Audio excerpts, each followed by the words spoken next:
the collapse of World Trade Center 7, I realized this was something that needed to be studied and could not be ignored. Building 7 and the Twin Towers share one utterly bewildering similarity: the presence of molten metal found in the debris of all three buildings weeks after the collapse. Is this molten metal that we have now studied at length that came from these buildings and existed then in pools underneath the rubble of all three skyscrapers, both towers and Building 7. A metallographic analysis was conducted by a specialized institute that examined the structure of a girder taken from ground zero. Quando sono state sfilate queste travi, la parte che era sotto le macerie pare. When these girders were extracted from under the rubble, it seems as if parts of them had melted. This is totally inexplicable because the temperatures reached by the fires could only have been 800 degrees at the most. To melt a steel girder, you have to reach temperatures of around 1600 degrees. How could this be?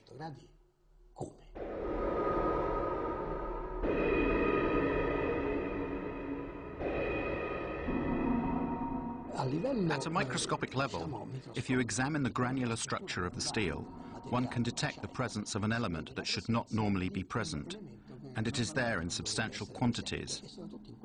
It is sulfur. We're quite sure now where this molten metal came from. It comes from a material called thermate, which is aluminum powder, iron oxide, and sulfur. The temperature is so high that steel melts. It could only melt if the temperature reached over 1000 degrees in a few seconds. The use of thermite could certainly have caused the fusion apparent in the steel beams. You see, the presence of thermite now in these buildings to bring them down implies that someone had to place the thermite near the steel columns in order to cut through the columns.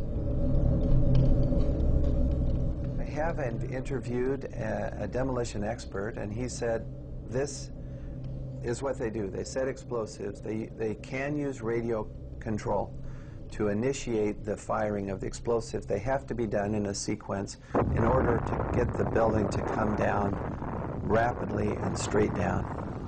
A controlled demolition.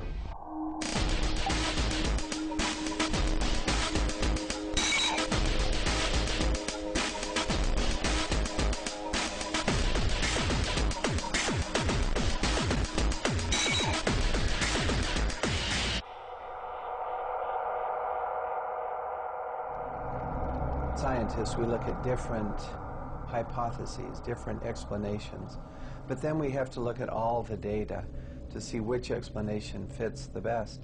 You have to incorporate all the picture. Yes, you may take an isolated fact like the plume and say, well, perhaps that was a high air pressure that somehow blew a window out, but that will not account for the molten metal or the sulfidation or the molten pools. When the South Tower collapsed and blew into my apartment directly across from the World Trade Center, I saved the dust. I gave it to Stephen Jones. The dust that was provided by Mrs. McKinley is very interesting because it's like a snapshot of the residue being produced by the tower during its collapse. It's perfect. Now we look in the dust and we see metal droplets. And when I saw that, I thought, whoa. This is what I expect from thermite because I've done a number of thermite experiments and you get small metal drops being thrown out in all directions. And this is what we see in the dust now, these little metal drops. We also see barium. This is very interesting because barium nitrate and sulfur are part of the military patent on what is known as thermate. This is thermite with sulfur and barium nitrate added to make this material cut more rapidly through steel. barium is a very toxic metal, so one would not ordinarily expect this to be present in the large concentrations that we see. So the fact that we see it in these and in the dust is a very strong indication to me that the military form of thermite that has been used. It turned out that literally dozens of firefighters and emergency medical workers had given testimony that they had heard 1, 2, 3, 7, 8, some said 10 explosions going off in the building. Some of the people in the buildings reported that they were banged around and knocked downstairs by explosions. Other people testified to seeing flashes, and many of them said, it looked just like on TV when we see them bring down buildings with explosions. We saw the flashes, we saw the demolition rings, we heard the sounds. I worked there for 20 years and I was a janitor, the person that cleaned all the floors. The building has 6 up-levels of basement. The support companies for the cleaning of the World Trade Center were located on Big 1. While I was there at 8:46, all of a sudden we hear boom, an explosion so hard that pushed us up. When I went to verbalize it, like 6 seconds after, we hear that boom, that impact all the way on the top. So 2 different events, and at that very moment when I said, oh my God, a guy comes running into the office, and this guy had his hands extended, both arms like this, and his skin was pulled totally from both arms, and it was hanging from the top of the fingertips like it was clothing. And I thought at that time that it was clothing. And when I went to say something, I realized, I looked at his face, I realized that he had missing parts of his face. He had, on that particular day, the only master key.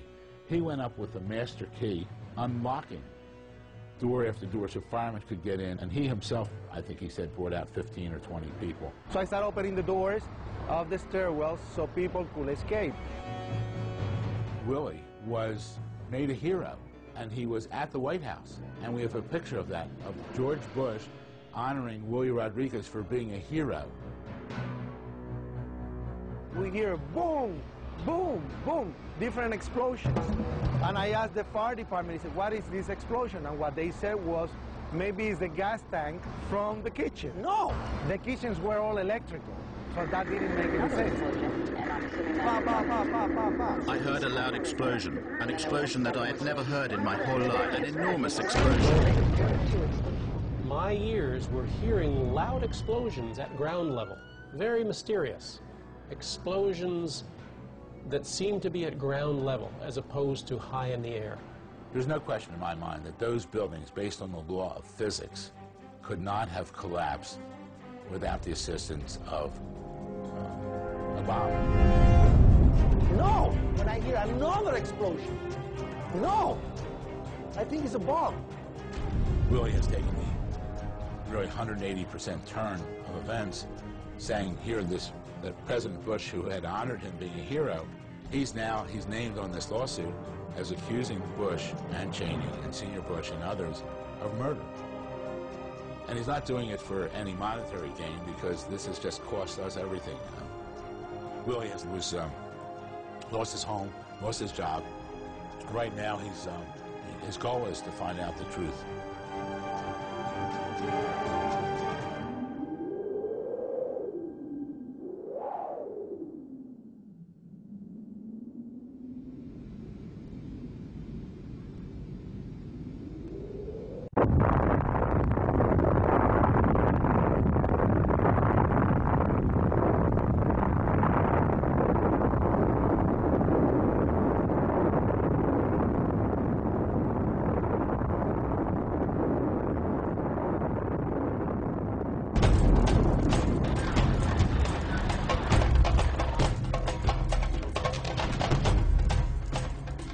According to the official story of the 11th of September, at 9:37 a.m., American Airlines Flight 77 crashed into the Pentagon. This rare footage shows the scene immediately after the impact, an hour before the entire structure collapsed.